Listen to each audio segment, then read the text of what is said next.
મિત્રો આપણે છેલ્લે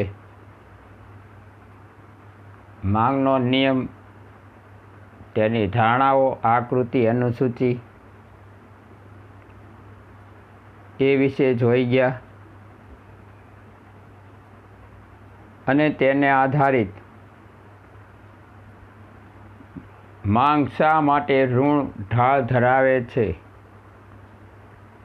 કે કિંમત અને માંગ વચ્ચે સાચી વ્યસ્ત સંબંધ છે એ બાબત પણ જોઈ. તો એની અંદર આપણે બે અસરો જોઈ ગયા, આવક અસર અને અવેજી અસર. માંગના નિયમની તો હવે પાકું થઈ ગયું છે બધાને કે ભાઈ માંગનો નિયમ આલ્ફ્રેડ માર્શલે રજૂ કર્યો હતો. તો એમાં એણે દર્શાવ્યું છે કે અન્ય પરિબળો યથાવત રહે તો વસ્તુની કિંમત વધતા માંગનું સંકોચન અને વસ્તુની કિંમત ઘટતા માંગનું વિસ્તરણ થાય છે. એટલે કે બંને વિરુદ્ધ દિશામાં જોવા મળે છે. તો શા માટે આપણે જોઈ ગયા હતા કે ભાઈ કિંમત ઘટી તો કિંમતનો ઘટાડો છે, તો સામે માંગમાં વધારો છે. શા માટે? તો કે કિંમત ઘટે, ગ્રાહકની ખરીદ શક્તિ વધે એટલે માંગ વધે, અને બીજી બાજુ કિંમત વધે તો કિંમતનો વધારો છે, સામે ગ્રાહકની ખરીદ શક્તિમાં આવ્યો ઘટાડો, ને ગ્રાહકની ખરીદ શક્તિ ઘટી તો માંગમાં આવ્યો ઘટાડો.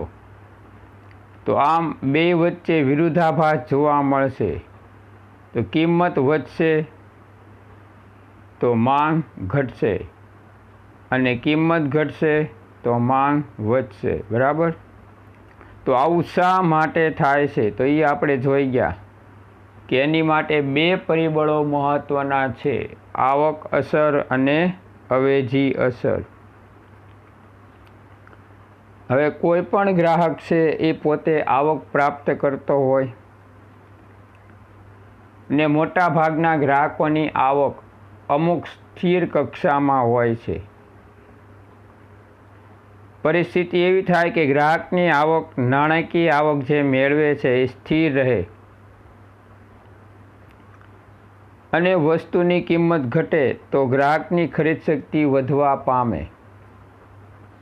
ત્યારે આપણે ઉદાહરણ મેં તમને આપ્યું હતું કે ભાઈ એક ગ્રાહક 5 કિલો ચોખા ખરીદે મહિનાના, ચોખાની કિંમત 50 રૂપિયા કિલો, તો એને 250 રૂપિયાનો ખર્ચો ચોખા પાછળ થયો. હવે પરિસ્થિતિ એવી થાય કે ચોખાની કિંમત ઘટી, એની આવકમાં કાંઈ ફેરફાર નથી થયો. બરાબર? એ 10,000 રૂપિયા દર મહિને લાવે છે, એ લાવે જ છે, એમાં કાંઈ વધારો કે ઘટાડો થયો નથી. પણ ચોખાની કિંમત જે 50 રૂપિયા હતી એ ઘટી અને 25 રૂપિયાથી એટલે અડધી થઈ ગઈ. જો તો પહેલાં ગ્રાહક જે ચોખાની ખરીદી પાછળ 250 રૂપિયા પર મંથ એટલે કે દર મહિને ખર્ચ કરતો હતો, એ હવે ક્યાં પહોંચ્યો? તો કે 250 રૂપિયાની બદલે 125 રૂપિયામાં એ 5 કિલો ચોખા ખરીદી શકશે, કારણ ચોખાની કિંમત અડધી થઈ ગઈ. હવે પરિસ્થિતિ એવી થઈ કે 125 રૂપિયા એના વધ્યા, બચત થઈ. તો એ નાણાકીય આવક નહીં, એની વાસ્તવિક આવકમાં વધારો થયો કહેવાય. બરાબર? કારણ કે એની નાણાકીય આવક એટલે કે એનો પગાર કે વેતન એ તો સ્થિર 10,000, પણ વસ્તુની કિંમત ઘટી એટલે હવે અહીંયા પરિસ્થિતિ શું આવીને ઊભી રહી? તો કે એની વાસ્તવિક આવકમાં વધારો થયો, 125 રૂપિયા વધ્યા બચતને કારણે ખરીદીમાં. બરાબર? તો એને કારણે એની વાસ્તવિક આવક વધી એટલે હવે જે એ 5 કિલો ચોખા ખરીદતો હતો 250 રૂપિયામાં, એની બદલે કેટલા ખરીદી શકે? તો કે 10 કિલો ચોખા ખરીદી શકશે. બરાબર? તો આ રીતે એની ખરીદ શક્તિમાં શું આવ્યો? વધારો આવ્યો છે. એટલા માટે કહી શકાય કે આવી પરિસ્થિતિને આવક અસર કહેવામાં આવે છે. ગ્રાહકની વાસ્તવિક આવકમાં વધારો થયો એટલે એને આવક અસર કહેવામાં આવે છે. બરાબર. નાણાકીય આવક એટલે વેતન તો એનું સ્થિર જ છે. અહીંયા આપણને ઉદાહરણ એને આપ્યું છે ભાઈ કે ગ્રાહક દૂધની ખરીદી માટે ₹50 ખર્ચવા તૈયાર છે. ત્યારે જો દૂધ પ્રતિ લીટર કિંમત ₹50 હોય તો ગ્રાહકને 1 લીટર દૂધના ₹50 ચૂકવવા પડે. હવે ₹10 થઈ જાય દૂધની કિંમત ઘટીને, તો હવે ગ્રાહક શું કરશે? ₹50 એને 1 લીટર દૂધ પ્રાપ્ત થતું હતું એની બદલે હવે કેટલું મળશે? 5 લીટર દૂધ મળશે, કારણ કે હવે ₹10 1 લીટરની કિંમત થઈ ગઈ. તો 1 લીટરે ₹40નો ઘટાડો એ એની વાસ્તવિક આવકમાં શું સૂચવે? તો વધારો સૂચવે છે. બરાબર. તો આ રીતે એની ખરીદ શક્તિ વધી, કારણ કિંમત ઘટી છે એટલે. પણ નાણાકીય આવક એની વધી નથી. આ તો દૂધની કિંમત ₹50 હતી એની બદલે ₹10 લીટર થઈ ગઈ, એટલે 1 લીટરે ₹40નો ઘટાડો થયો. તો એ વ્યક્તિની આવી રીતે આવક વધી એમ કહી શકાય. બરાબર. બચતને કારણે આવક વધી, તો આ વાસ્તવિક આવકમાં વધારો કહી શકાય છે આને. બરાબર. તો એને આવક અસર તરીકે ઓળખવામાં આવશે. હવે ગ્રાહક અહીંયા ₹50માં 5 લીટર દૂધ ખરીદી શકે છે. બરાબર. પહેલાં 50માં 1 લીટર દૂધ ખરીદી શકતો હતો. તો પરિસ્થિતિ એવી થાય કે આ દૂધની માંગ વધારશે, અથવા તો એ થયેલી બચતમાંથી એ બીજી વસ્તુ ખરીદી શકશે. બરાબર. તો આ રીતે આપણે કહી શકાય કે એની આવકમાં થયેલો આવો વાસ્તવિક વધારો છે, એની આવક અસર કહી શકાય. ત્યારે સમજાવ્યું હતું કે ભાઈ માત્ર હલકા પ્રકારની વસ્તુની બાબતમાં આવક અસર નકારાત્મક હોય. શા માટે? તો કે કોઈ ખરાબ વસ્તુ, સડેલી કે બગડેલી વસ્તુ છે, એની કિંમત ઘટે તો પણ આપણે ખરીદવા તૈયાર હોતા નથી, કારણ કે આપણને ખબર છે કે આ વસ્તુ ખરીદશું અને બગડેલી વધારે નીકળશે તો આપણા પૈસા એમાં જશે. બરાબર. આપણને એમાંથી કાંઈ વળતર મળશે નહીં. તો એટલા માટે આપણે આવી વસ્તુઓ ખરીદવાનું ટાળીએ છીએ. ભલે એની કિંમત ઘટે તોય પણ આપણે એ વસ્તુની માંગમાં કોઈ વધારો કરતા નથી. તો આમ હલકા પ્રકારની વસ્તુમાં એની કિંમત ઘટવા છતાં આપણે એની માંગમાં વધારો કરતા નથી. તો આ એક એનો અપવાદ છે. માંગના નિયમના અપવાદ થોડાક સમજ્યા હતા, એમાં આપણે આ જોયું હતું. બરાબર.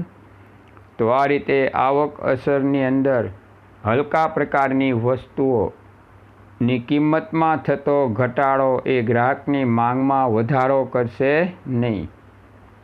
પછી અવેજી અસર.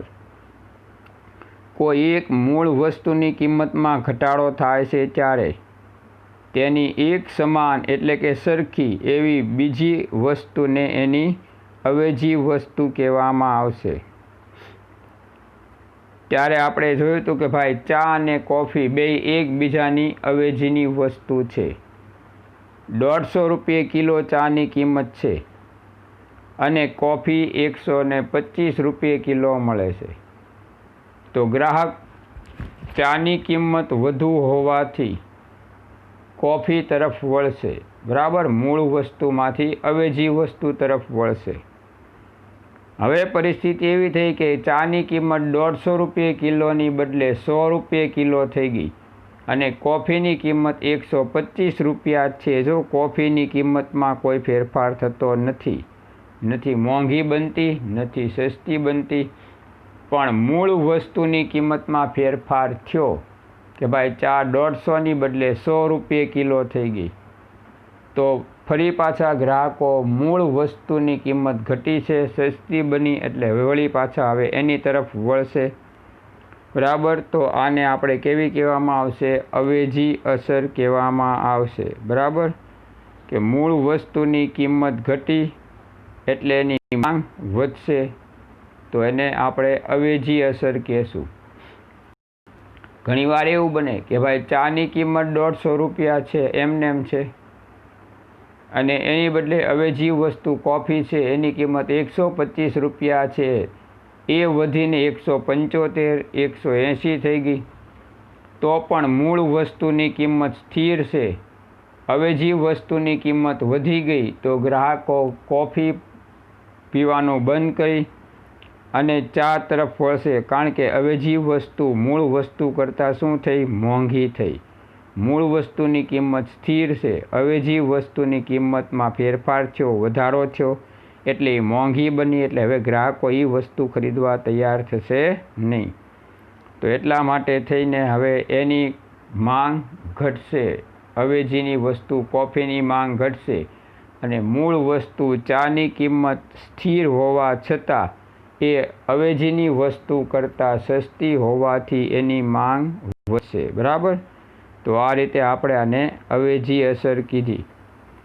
અહીંયા આપણને આપી છે કે ભાઈ સાદી પેન્ટ અને જીન્સ પેન્ટ બે એકબીજાની અવેજીની વસ્તુઓ છે. આ બંને પેન્ટની અવેજીની વસ્તુઓમાં જો સાદા પેન્ટની કિંમત ઘટે ત્યારે અવેજીની જીન્સ પેન્ટની કિંમત સ્થિર રહે, તો ગ્રાહકને બંને પેન્ટ વચ્ચેની કિંમતની સરખામણી કરતાં સાદી પેન્ટ સસ્તી લાગે, જેથી સાદા પેન્ટની માંગ વધારી જીન્સના પેન્ટની માંગમાં ઘટાડો થાય છે. જીન્સ પેન્ટ 500 રૂપિયાની એક, સાદી પેન્ટ 450 450 રૂપિયાની એક મળતી હોય, તો સામાન્ય તફાવત છે, એટલે માણસો જીન્સ પેન્ટ વધુ ખરીદવા પ્રેરાશે.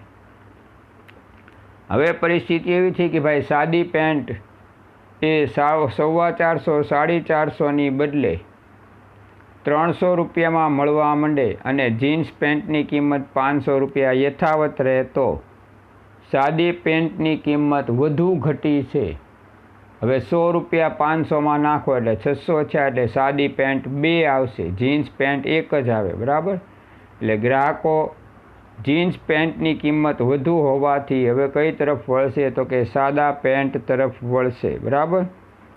તો આ રીતે અવેજીની વસ્તુઓમાં એની કિંમતમાં ફેરફારને કારણે માંગમાં જે ફેરફાર થાય તો એને અવેજી અસર તરીકે ઓળખવામાં આવશે.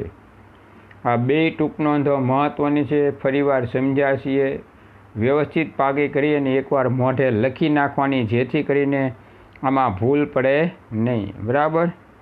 સારું, હાલો. ત્યાર પછી હવે આપણે આગળ જોયા હતા માંગના નિયમના અપવાદો.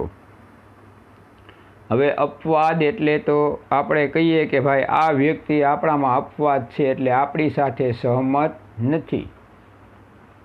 તો માંગમાં પણ એવું ક્યારે બને ભાઈ?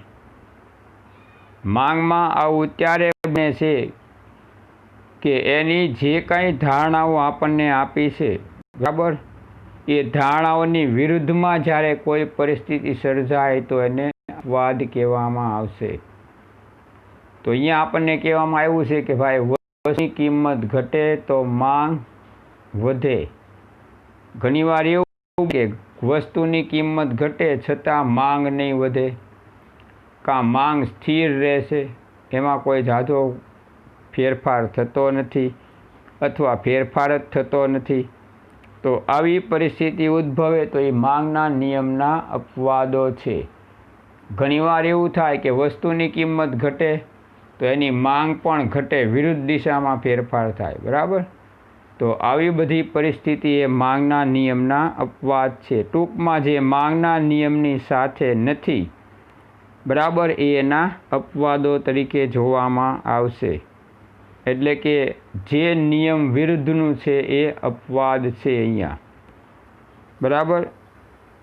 અહીંયા આ ફેરફાર આપણને વિરુદ્ધ દિશામાં જોવા મળશે કે ભાઈ કિંમત વધી તો માંગ ઘટવી જોવે, એની બદલે અહીંયા કિંમત વધી તો માંગ વધે, એવું પરિસ્થિતિ થાય. જો તો નિયમની વિરુદ્ધનો ફેરફાર થયો, કિંમત વધી તો માંગ ઘટવી જોવે, એની બદલે બેય વધ્યા, કિંમતે વધી અને માંગ પણ વધી.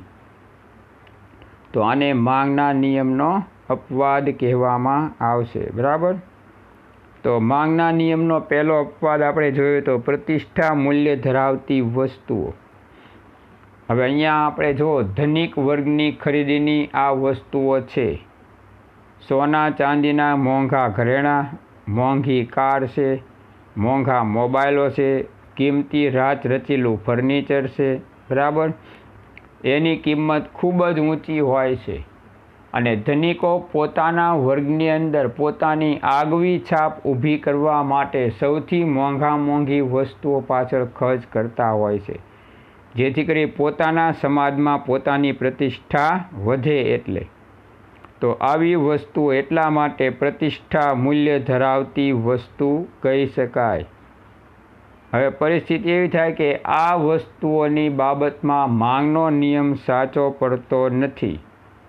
એનું કારણ છે કે આ પ્રકારની વસ્તુઓ વ્યક્તિની પ્રતિષ્ઠા વધારે છે. હમણાં મેં તમને કીધું કે ભાઈ ધનિક વર્ગની અંદર જેની પાસે મોંઘામાં મોંઘી કાર, એ વ્યક્તિનો એના સમાજમાં મોભો ખૂબ વધુ કે ભાઈ આપણા સમાજમાં આ વ્યક્તિ પાસે મોંઘામાં મોંઘી કાર છે, આ વ્યક્તિ પાસે મોંઘામાં મોંઘું ફર્નિચર છે આપણી કરતાં.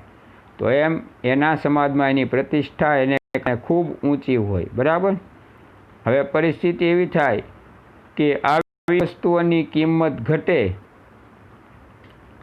તો એ લોકો એ વસ્તુઓની માંગ ઘટાડશે, વિરુદ્ધમાં નહીં, સાથે જ ઘટ્યું. જો કિંમત ઘટી એની માંગ ઘટાડશે. એનું કારણ છે કે કિંમત ઘટી એટલે ઝાઝા લોકો હવે એ ખરીદી શકશે ને ઝાઝા લોકો ખરીદી શકે એટલે મોટા ભાગના પાસે મોટર કાર એવી આવશે એટલે હવે એનો મોભો સમાજમાં રહેશે નહીં, બરાબર. પહેલાં એક પાસે હતી, હવે 10 જણા પાસે એવી કાર આવશે તો એને કારણે હવે એનો એકનો મોભો રહેશે નહીં. ઓલા એમ કહે છે અમારી પાસે એવી ગાડી છે મોંઘી. તો પરિસ્થિતિ એવી થાય કે આવી વ્યક્તિઓ આવી વસ્તુઓની માંગ ઘટાડશે અને વળી પાછા એ લોકો એની કરતાં પણ મોંઘી કાર હોય એવી વસ્તુઓની માંગ વધારશે. તો આ રીતે કહી શકાય કે આને માંગનો નિયમ લાગુ પડતો નથી, બરાબર. તો માંગના નિયમનો આ અપવાદ છે. અહીંયા આવી વસ્તુઓની માંગ ઘટવાને બદલે વધારે છે અને તેનાથી વિરુદ્ધ વસ્તુની કિંમત ઓછી હોય તો તેની પ્રતિષ્ઠા મૂલ્ય ઓછું હોવાથી ધનિકો આવી વસ્તુઓની માંગ ઘટાડશે. સોનાની કિંમત અત્યારે ખૂબ ઝડપથી વધી રહી છે તો ધનિકો એમાં મોંઘામાં મોંઘા ઘરેણાંની માંગ કરશે, કારણ કે કિંમત વધી એટલે એની માંગ વધારશે, કારણ કે એનું પ્રતિષ્ઠા મૂલ્ય સમાજમાં ઊંચું જાય એટલે, બરાબર. તો આ રીતે અહીંયા આની માંગ વધશે કારણ કે કિંમત વધી છે અને જો કિંમત એની ઘટે તો આ લોકો એની માંગ ઘટાડશે, બરાબર, કારણ કે પ્રતિષ્ઠા મૂલ્ય ઘટશે એટલે. તો આમ આવી વસ્તુઓને માંગનો નિયમ લાગુ પડતો નથી, તો એને પ્રતિષ્ઠા મૂલ્ય ધરાવતી વસ્તુ કીધી. અત્યંત સસ્તી વસ્તુઓ, હવે જો મીઠું, દિવાસળી, ટાચણી, સમાચાર પત્ર વગેરેની માંગ પાછળ ગ્રાહકની આવક ખૂબ જ ઓછી ખર્ચાય છે. સમાચાર પત્ર પાછળ આપણી આવક ઓછી હોય, બરાબર. આખા વર્ષના આપણે 1000 રૂપિયા જ ખાલી ખર્ચતા હોય. ટાચણી ભાગ્યે જ જરૂર પડે, દિવાસળી તો એની આપણે ભાગ્યે જરૂર પડે અને કિંમત એ એકદમ સામાન્ય છે, બરાબર. મીઠું એટલું બધું મીઠું વપરાશમાં લેતા નથી, થોડુંક જ મીઠું આપણે દૈનિક જરૂરિયાતનું વાપરીએ છીએ. તો આમ સોય દોરા, બટન, ટાચણી, દિવાસળી, મીઠું, સમાચાર પત્ર, બરાબર. તો આ બધાની કિંમત ઘટે તો પણ આપણે એનો ઉપયોગ વધારી શકશું નહીં, બરાબર, કારણ કે આપણી દૈનિક જરૂરિયાત સામાન્ય છે એટલે, બરાબર. સ્ટેપલરની તો કે એની કિંમત વધે તો પણ આપણે એની માંગ નહીં ઘટાડીએ કે નહીં વધારીએ, આપણે એમાં જરૂરિયાત છે એટલી જ વસ્તુઓની એમાં ખરીદી કરશું, બરાબર. તો આ રીતે અત્યંત સસ્તી વસ્તુઓને પણ માંગનો નિયમ લાગુ પડતો નથી, કારણ કે અહીંયા માંગ સ્થિર છે, બરાબર. એની કિંમત ઘટે તો આપણે પેનની માંગ વધારશું નહીં, કિંમત વધે તો એની માંગ ઘટાડશું નહીં. એવી રીતે મીઠાની કિંમત વધે તો માંગ આપણે ઘટાડશું નહીં અને એની કિંમત ઘટે તો એની માંગ વધારશું નહીં, બરાબર.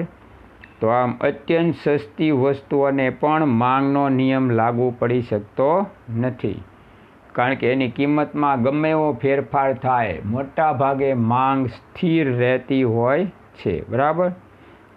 પછી હલકા પ્રકારની વસ્તુ એટલે નિમ્ન ગુણવત્તાવાળી વસ્તુઓ કહેવામાં આવશે. હવે સમાજનો એક વર્ગ એવો છે ગરીબ વર્ગ, બરાબર, જેની આવક અનિશ્ચિત છે અને ખૂબ જ ઓછી છે. એવો વર્ગ આવી વસ્તુઓની ખરીદી પાછળ ખર્ચ કરતો હોય છે. તો આવી વસ્તુઓને ગિફન વસ્તુ કહેવામાં આવશે. પ્રોફેસર રોબર્ટ ગિફને આનો ખ્યાલ રજૂ કર્યો છે, બરાબર. આ પ્રકારની ગુણવત્તાવાળી વસ્તુઓ એ સામાન્ય વ્યક્તિઓ ખરીદે છે, બરાબર. તો ઘઉંની અવેજીમાં જુવાર એ હલકી કક્ષાનું અનાજ ગણાય છે, બરાબર. એવી જ રીતે ઘઉંની અવેજીમાં જુઓ તો મકાઈ એ પણ હલકી કક્ષાનું અનાજ ગણાય છે. શુદ્ધ ઘી એટલે ચોખ્ખા ઘીની સરખામણીમાં વનસ્પતિ ઘી ખૂબ સસ્તું મળે, બરાબર. 100 રૂપિયાની અંદર એ કિલો પ્રાપ્ત થાય છે ને ચોખ્ખું ઘી 500થી 700 રૂપિયે કિલો પ્રાપ્ત થાય. ઘઉં 25 રૂપિયાની આસપાસ કિલો કે 30 રૂપિયાની આસપાસ કિલો મળે. જુવાર આપણને 20 રૂપિયે કિલો આસપાસ મળે. તો આમ એ હલકી ગુણવત્તાવાળી વસ્તુઓ થઈ બધી, વનસ્પતિ ઘી, જુવાર, મકાઈ એ બધી, બરાબર. તો આવી પ્રકારની વસ્તુઓનો ઉપયોગ કોણ કરે? તો ખૂબ જ ગરીબ વર્ગ છે એ લોકો આવી વસ્તુઓનો ઉપયોગ કરતા હોય, કારણ કે સસ્તી હોવાથી એ લોકો એના દ્વારા પોતાની માંગ સંતોષી શકે છે, બરાબર. હવે રોબર્ટ ગિફને કીધું છે કે ભાઈ આવી ઉતરતી કક્ષાની, નિમ્ન કક્ષાની વસ્તુઓને હલકા પ્રકારની વસ્તુઓ કહે છે. આ પ્રકારની વસ્તુઓ ઉચ્ચ ગુણવત્તાવાળી વસ્તુઓની સરખામણીમાં સસ્તી હોય છે અને એટલે જ તે ગરીબ વર્ગ આવી વસ્તુઓની વપરાશ વધુમાં વધુ કરે છે. હવે આવી હલકા પ્રકારની વસ્તુઓ જેમ કે જુવારની કિંમત ઘટતા ગરીબ વર્ગની વાસ્તવિક આવક વધે, તેથી ગરીબ વર્ગ જુવારની સરખામણીમાં ઘઉંની ખરીદી કરવા પ્રેરાય છે એમ માનવામાં આવે છે. જો ઘઉં 30 રૂપિયે કિલો, જુવાર 20 રૂપિયે કિલો છે. હવે જુવારની કિંમત ઘટી અને 15 રૂપિયે કિલો થઈ ગઈ, તો ગરીબોની આવકમાં શું થયો? વાસ્તવિક આવકમાં વધારો. 5 રૂપિયા 1 કિલોએ. પહેલાં 20 રૂપિયા લેતા જુવારની કિંમતના, એની બદલે 5 રૂપિયા થઈ ગયા 1 કિલોએ. 5 રૂપિયાનો ફેર પડ્યો એટલે 5 રૂપિયાની કિંમત ઘટી. તો રોબર્ટ ગિફનના મતે હવે આ લોકો એની કિંમત ઘટી તો ઘઉંની માંગ કરશે કે ભાઈ ઘઉં આજે ભલે 30 રૂપિયા થયા તો 30 રૂપિયાના રહ્યા તો આપણે હવે એને ખરીદશું, કારણ કે આપણી આવક વધી છે, વાસ્તવિક આવક, બરાબર. તો આ રીતે જુવારની માંગ ઘટવાને બદલે હવે શું થાય છે? વધવાને બદલે ઘટશે, કારણ કે એ લોકોની વાસ્તવિક આવક વધી છે. પણ વાસ્તવમાં આવું ઘણીવાર થતું નથી. જુવારની કિંમત 15 રૂપિયા થાય તો ગરીબ વર્ગને 30 રૂપિયામાં 1 કિલો ઘઉં ખરીદવાની બદલે જુવાર 2 કિલો ખરીદે, બરાબર. એવું પણ બને છે. એટલે આ માંગના નિયમનો અપવાદ છે અત્યંત સસ્તી વસ્તુ, હલકા પ્રકારની વસ્તુઓ. પણ એ અપવાદ વાસ્તવિક અપવાદ નથી, કારણ કે આ લોકો ઘઉંની માંગ ન પણ વધારે, બરાબર, જુવારની માંગ વધારે, કારણ કે કિંમત ઘટી છે એટલે એ લોકોને ઘઉંની 1 કિલો કિંમતમાં જુવાર 2 કિલો મળી શકે, બરાબર. એટલે આ અપવાદ વાસ્તવિક અપવાદ ગણાય નહીં. ત્યાર પછી ગ્રાહકની પસંદગી.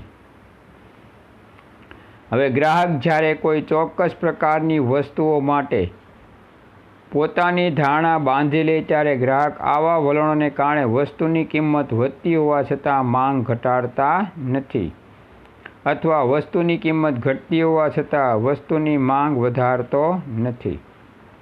હવે આપણે કોઈ ચોક્કસ વસ્તુ વાપરતા હોય કે ભાઈ ઘણા કોલગેટને પસંદગી આપે, કોઈ પતંજલિ પ્રોડક્ટને મહત્ત્વ આપે, દંત ક્રાંતિને, કોઈ એની વસ્તુ વાપરતા હોય, તો એને કારણે પરિસ્થિતિ એવી થાય કે માનો કે કોલગેટની કિંમત વધી તો પણ વ્યક્તિઓની દૈનિક જરૂરિયાત છે તો એ લોકોની માંગ ઘટાડશે નહીં કે ભાઈ હવે દાંતે આપણે કોલગેટ નથી ઘસવી, બંધ કરી, કારણ કે બહુ કિંમત વધી ગઈ છે. એની પસંદગી જે છે કે ભાઈ કોલગેટ સિવાય દાંત વ્યવસ્થિત રહેની એમ માનતા હોય તો એ લોકો કોલગેટની કિંમત વધે તો પણ માંગ ઘટાડતા નથી. બરાબર. એવી જ રીતે ઘણા પતંજલિ પ્રોડક્ટ વાપરતા હોય તો ભાઈ દંત ક્રાંતિની કિંમત વધી તો કે આપણે એ જ આયુર્વેદિક ટૂથપેસ્ટ જ વાપરવી છે, સ્વદેશી છે વત્તા આયુર્વેદિક છે, તો આપણે હવે એની કિંમત વધી તો પણ માંગ ઘટાડવી નથી, કારણ કે આપણી માટે વધુ હિતાવહ એ છે કે ભાઈ આપણે સ્વદેશી વસ્તુ વાપરીએ, આયુર્વેદિક વસ્તુ વાપરીએ. તો આવી ભાવનાથી જે લોકો એ વસ્તુ ખરીદે છે એ વસ્તુની કિંમત વધે તો એ લોકો એની કિંમત વધવા છતાં એની માંગ ઘટાડતા નથી. બરાબર. કારણ કે એ લોકોની પસંદગી જ એવી છે. કોઈ ચોક્કસ પ્રકારના બૂટ પહેરતા હોય, ચોક્કસ પ્રકારની પેનનો ઉપયોગ કરતા હોય, બરાબર, તો આવા પેનના કે બૂટના કોઈ પણ બજારની આધારિત કિંમતમાં ફેરફાર થાય તો આ લોકો એને ધ્યાનમાં લેતા નથી. એનું કારણ છે કે ભાઈ એ લોકોને એમાં જ તે રસ છે કે ભાઈ આપણે આ જ વસ્તુ વાપરીએ, કિંમત વધે કે ઘટે આપણે એની હારે કાંઈ નિસ્બત નથી, આપણને આ વસ્તુ ફાવી ગઈ છે એટલે આપણે હવે એમાં જ ખર્ચ કરવાનો છે. તો એટલા માટે આપણે કહી શકાય કે ગ્રાહકોની પસંદગી છે એને કારણે પણ માંગનો નિયમ અહીંયા જળવાતો નથી, કારણ કે વસ્તુની કિંમત વધે તો માંગ ઘટવી જોવે, એની બદલે પરિસ્થિતિ શું થાય છે અહીંયા કે વસ્તુની કિંમત વધે છે છતાં ગ્રાહક પોતાની પસંદગીને કારણે, પોતાની એ વસ્તુમાં રુચિને કારણે માંગ ઘટાડતો નથી. ચોક્કસ પ્રકારના બિસ્કિટ, ચોક્કસ પ્રકારના પેન્ટ, તૈયાર વસ્ત્રો, ચોક્કસ પ્રકારની બ્રાન્ડની આપણી દૈનિક જરૂરિયાતની વસ્તુઓ, બરાબર, તો આવી બધી વસ્તુઓ આપણે પહેલેથી જ પસંદ કરીએ. ઘણા સિંગ તેલને પસંદ કરતા હોય તો સિંગ તેલની કિંમત ભલે સિઝન પછી ગમે એટલી વધે છતાં એ સિંગ તેલ જ ખરીદે છે, બરાબર, ચોક્કસ બ્રાન્ડનું. તો એમાં વસ્તુની કિંમત વધી છે છતાં જો મિત્રો એ લોકો એની કિંમત વધી તો પણ માંગ ઘટાડતા નથી, ઉલટાની માંગ જાળવી રાખે છે. બરાબર. તો અહીંયા માંગનો નિયમ ખોટો સાબિત થયો, કારણ કે જે વિરુદ્ધ દિશામાં અહીંયા જે ફેરફાર થવા જોવે એ થતા નથી કે ભાઈ કિંમત વધી તો આવી વસ્તુ માંગ ઘટવી જોવે, અહીંયા એવી કોઈ પરિસ્થિતિ ઉદ્ભવતી નથી. એટલે આપણે આને માંગના નિયમનો અપવાદ કહીએ છીએ કે ગ્રાહકોની પસંદગીમાં કોઈ ફેરફાર થતો નથી એટલે માંગનો નિયમ અહીંયા સાબિત થતો નથી.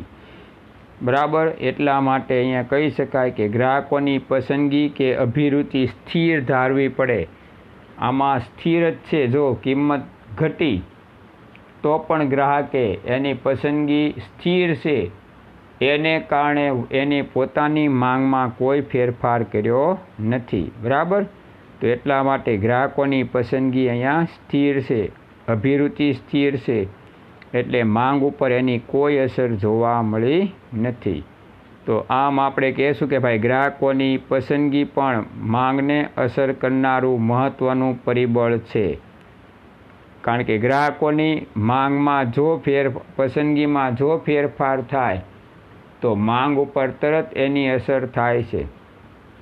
પણ અહીંયા ગ્રાહકોની પસંદગી સ્થિર ધારવામાં આવી છે, સ્થિર છે, માનસિકતા સ્થિર છે, એટલે માંગ ઉપર એની કોઈ ચોક્કસ અસર જોવા મળતી નથી. બરાબર.